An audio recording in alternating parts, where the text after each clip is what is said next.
everybody does. Because that's what she did.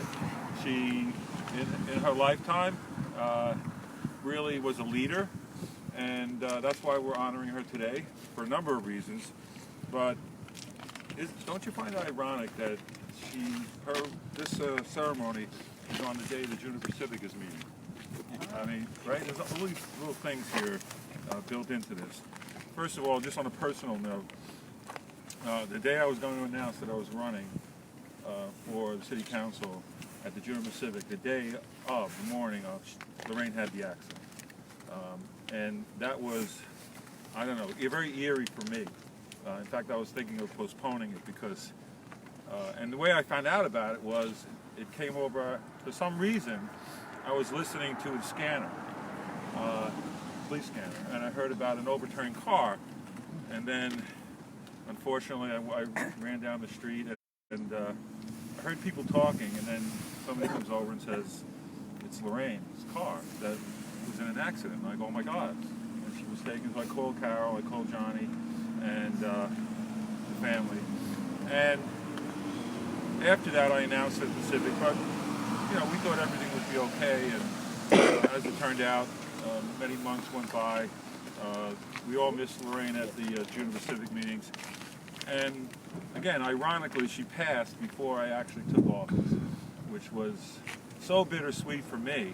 And again, this is personal, but let me just talk about Lorraine's life, and I'll let Carol and Johnny, if you want to say anything, and certainly Tony Nunziata from Juniper Civic, and Brian Barnwell, and anybody else, Vinny Arcuri from Community Board 5. Vinny, where's Vinny?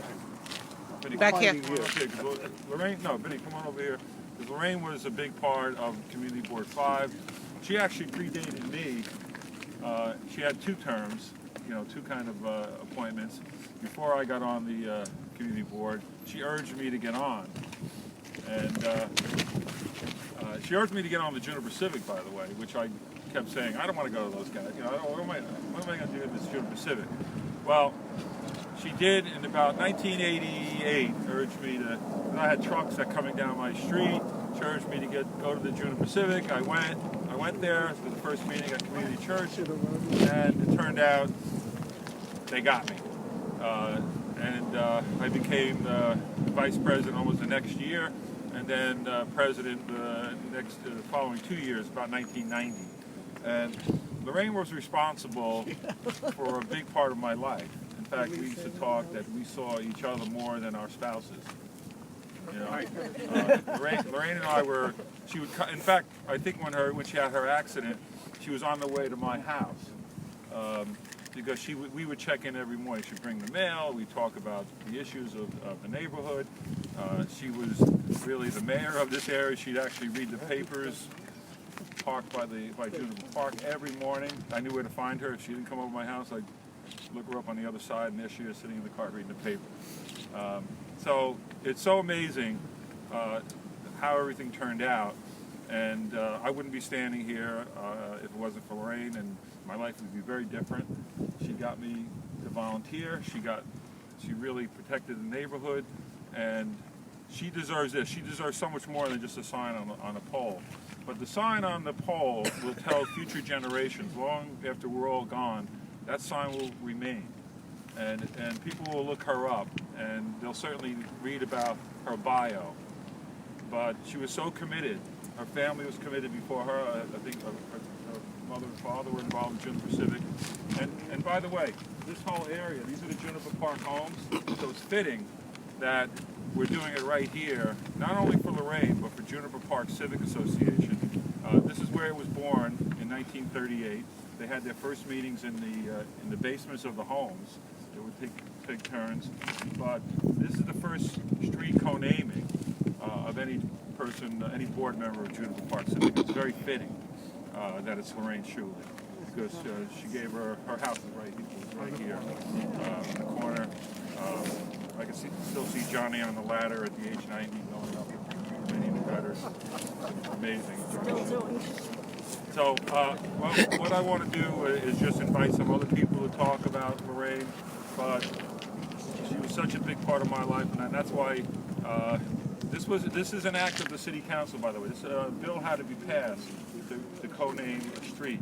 And there was no, usually there's some questions on the people, they vet them, they look at them. Nobody had to look up Lorraine because it's well known of her contributions to the community.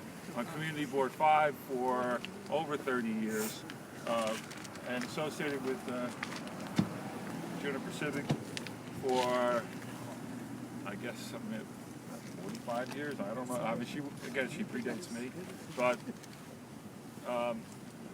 and Lorraine would have wanted. She used to tell me. Okay. John Kilconvers, he should be here. Lorraine used to tell me that, and she talked about Juniper Park so much, but she said, when I go, you're going to actually put a statue in the park, right? Again, that's how she was. We joke around like that. And if I could, I would. And maybe, if we have enough money, and if I have another term, maybe I could raise that money. But it's really such a tribute that, and I want to do more, and I know that Juniper Civic wants to do something here, and I'll let you talk about that. But Carol, do you want to say something first? Or? Johnny, you want to say? All right. I appreciate all these people coming here on a day like this. If it was June, Johnny, we'd have 1,000 people. Go ahead. Yeah, and hey, I know she's watching this somehow and appreciating it. Oh, she's certainly, again, like she's second in command up there. You know that. Yeah. I think first time we were going to the post office. I was in the car with her, and we're going up to Metropolitan, and she says, "Pull over, stop here." She went in a deli and had the ragged canopy. It's all torn. And she went in and she yelled at him. And about 3 weeks later, we passed there. It was brand new. Everybody was afraid of her. No, let me tell you, Lorraine was everything in Juniper Civic that you could, behind the scenes certainly, but she took over the membership when Flora Gannon passed away. She was editor of the Juniper Berry for a very long time. And I have some berries in the car.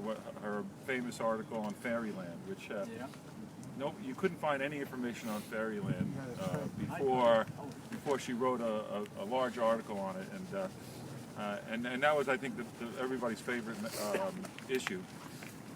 But you're right. She would call me about.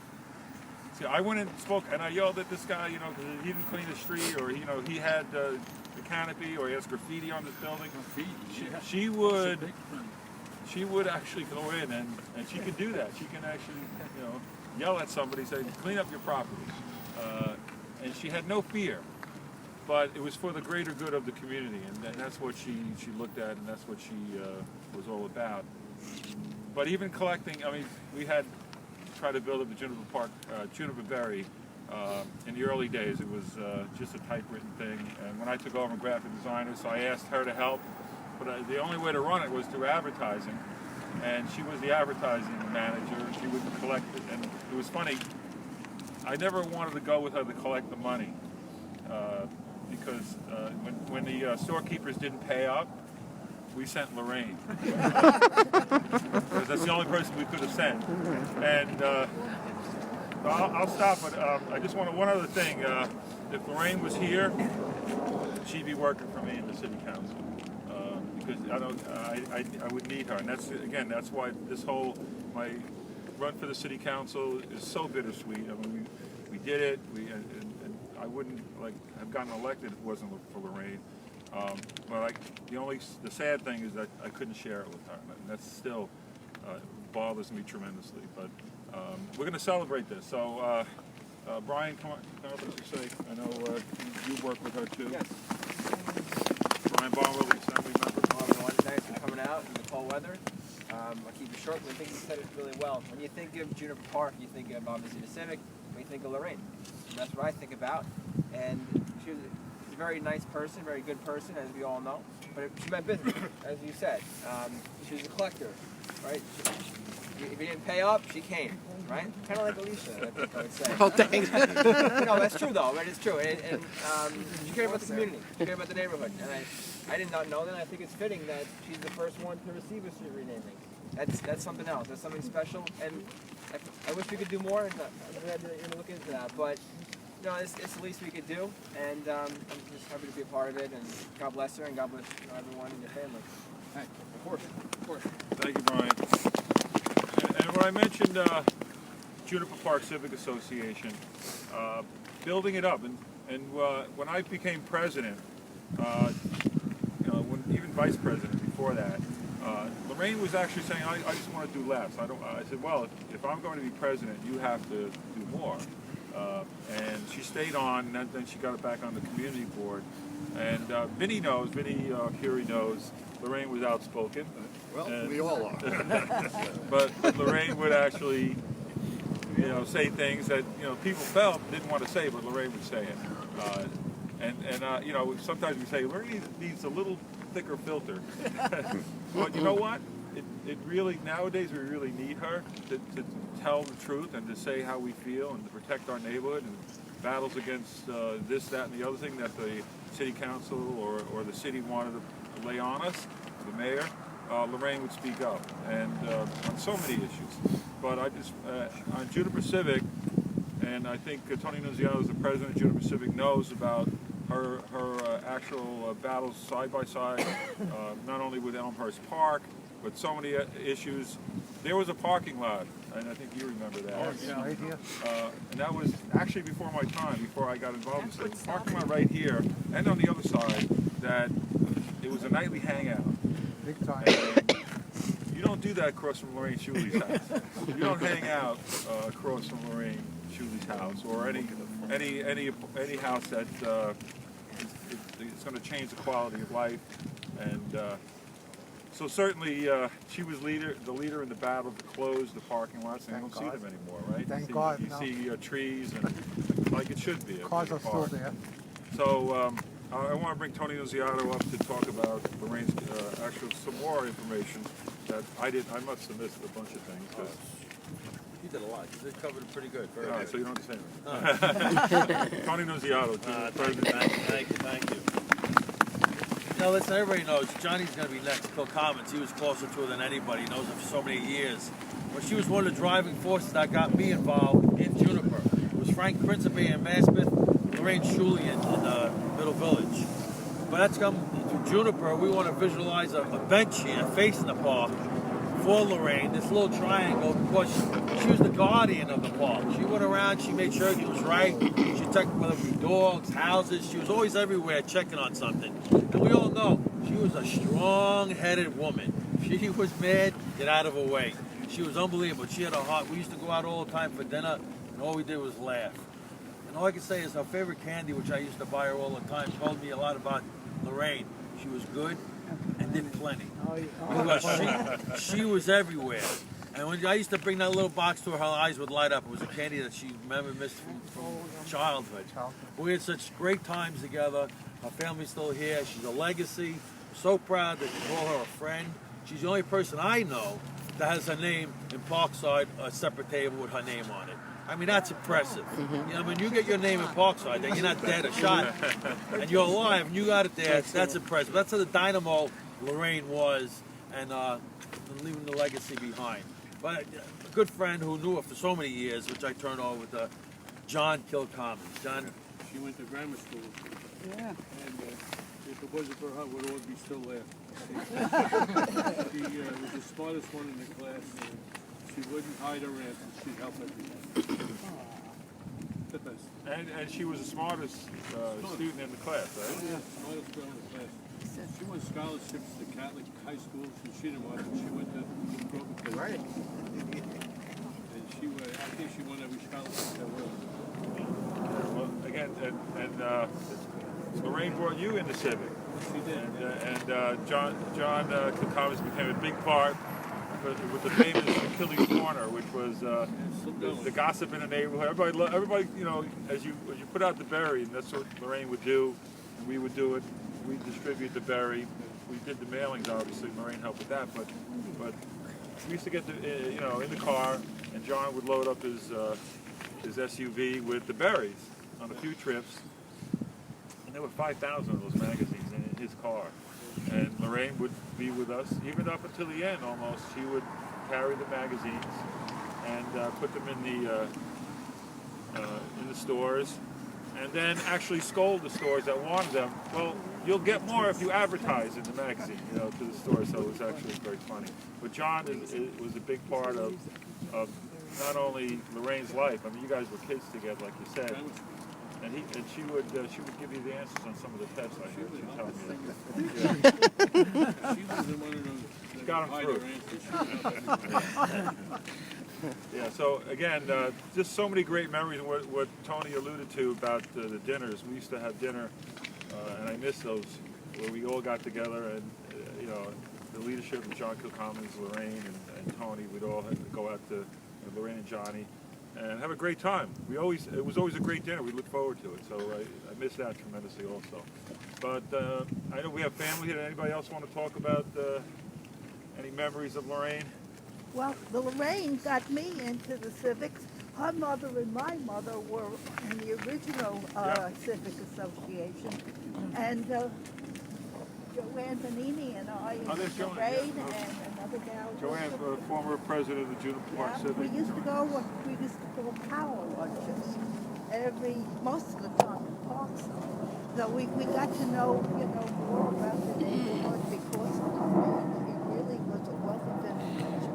And I miss it very much. And just one last story about John Kilcommons could say. He's involved in this one.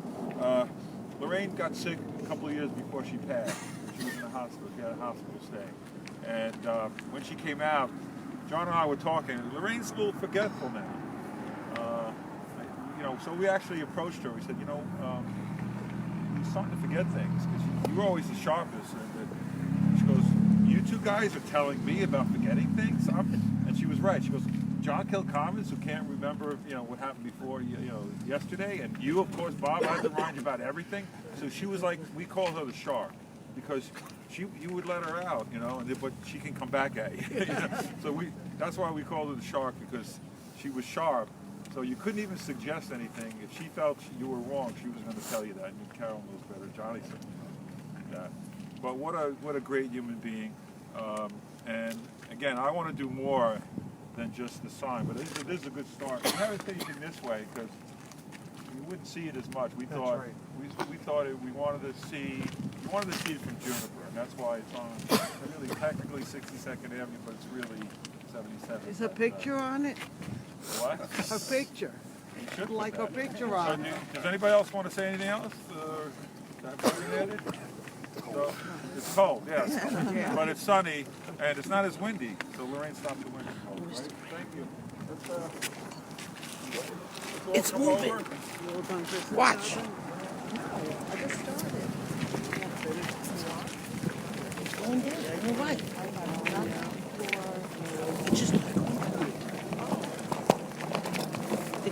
It's hanging from the bottom. It's okay. It's good.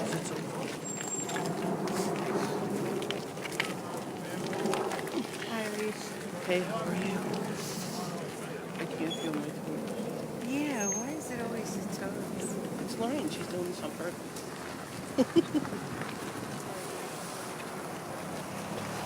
Oh, that's a beauty. That's a beauty, the sun. Yeah.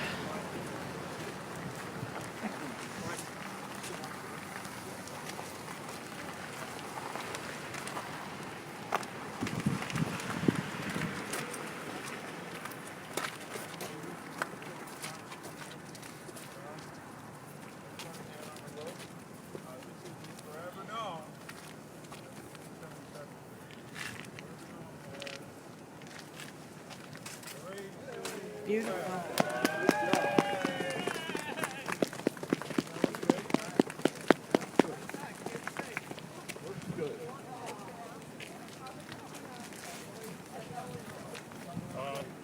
And for the family,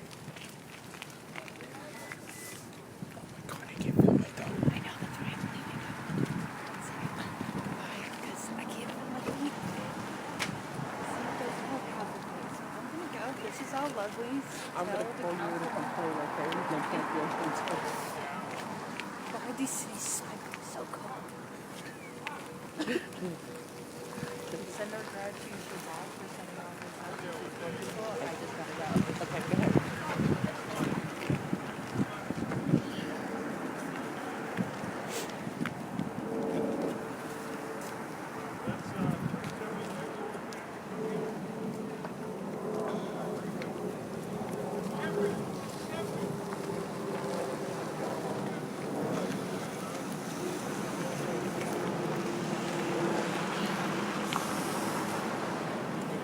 I'll watch that.